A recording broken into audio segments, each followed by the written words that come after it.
and even Christians as well, claim that Easter is a pagan holiday. We are told that the activities that come with Easter, like the Easter eggs and the egg hunts, all of this is all pagan. The claim begins by trying to correlate our Easter holiday with the pagan goddess Ishtar.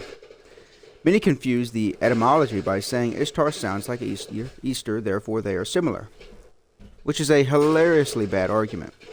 Ishtar and Easter are spelled and pronounced differently and have no correlation to each other. Ishtar was a Babylonian and Assyrian goddess of fertility. She has nothing to do with Easter. Even her symbols and stars have nothing to do with eggs or bunnies. Many eventually moved to the claim that Emperor Constantine publicly changed our views of Easter somewhere around 325, specifically the Council of Nicaea. This is also incorrect.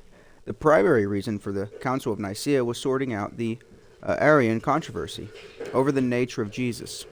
The council also ruled on when Easter should be celebrated, as that was a much debated thing of that day. Many Christians, since the day of Eusebius, somewhere around 190 AD, celebrated the death and resurrection of Jesus on Sundays, since that's the day he supposedly rose. Jesus died on Passover, so Christians were always celebrating the Passover like the Jews. This is why the word for Easter changed over time, as Christians originally called it Pascha, as in Passover. Jesus was the Passover lamb, so they celebrated it on the Passover. There's nothing pagan about that. Anyone that has ever read anything about the Old Testament would know what this is about. The Jewish story of Moses leading Israel out of slavery in Egypt. Jesus is seen as the Passover lamb, specifically in John, when we see John say, "Behold, the Lamb of God." Christianity has a long history of days of fasting in context of festivals and celebration in its liturgical calendar, and its earliest evidence we have of a 40-day fast before Easter comes in the letter by Athanasius in the year 330 AD. Fasting normally was avoiding any kind of meat, and often also required people avoiding the animal foods and products. And you also see people were avoiding foods like cheese and butter and eggs. The decorating of these eggs begins somewhere around the 13th century.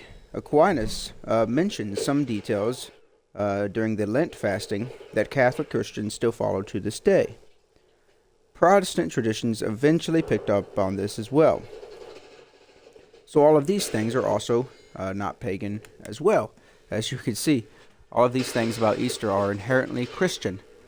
Lent is something that we still see many Catholics following to this day, and how they go about this. They have to refrain from eating particular kinds of foods.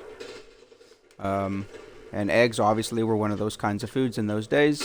So it just made sense, since you had more eggs laying around, we could decorate them and do some things with them. So, people then like to go on to another kind of claim about some other goddess that we continue to see. But I remember, as the main argument here is that the celebration of Easter is on the Passover. The reason was because we see how this was in direct correlation to the Moses story in Egypt. There's nothing pagan at all, to reiterate this point. There's nothing pagan about this at all. It's an entirely Jewish and Christian understanding, as the early Christians were all Jewish. So that is the main point here. I mean, a lot of people do bring up the bunnies, though. Well, what about the bunnies? The bunnies must have something to do with some kind of pagan understanding of some sort. Well, not at all. But bunnies are normally associated with the spring time of year. So it makes sense of why bunnies are kind of associated with Easter. You see usually bunnies around the months of April and March. So Easter normally falls around that exact same time frame every year. So bunnies are also as well have nothing to do with any kind of paganism of any sort. So Christianity, on this view, is objectively a Christian holiday and is not a pagan holiday. If you have any friends or family that think otherwise, you could resort them to this video or to scholars and historians that can go even deeper than I. But I just want everybody to kind of see some deeper insights about how Christianity and its celebration of Jesus' death, burial, and resurrection has nothing to do with any kind of pagan insights in today's world or in the ancient world. Easter is historically a Christian holiday, so let's celebrate it as such. Thank you all for watching. Like and subscribe for more content like this, and let me know what you think down below.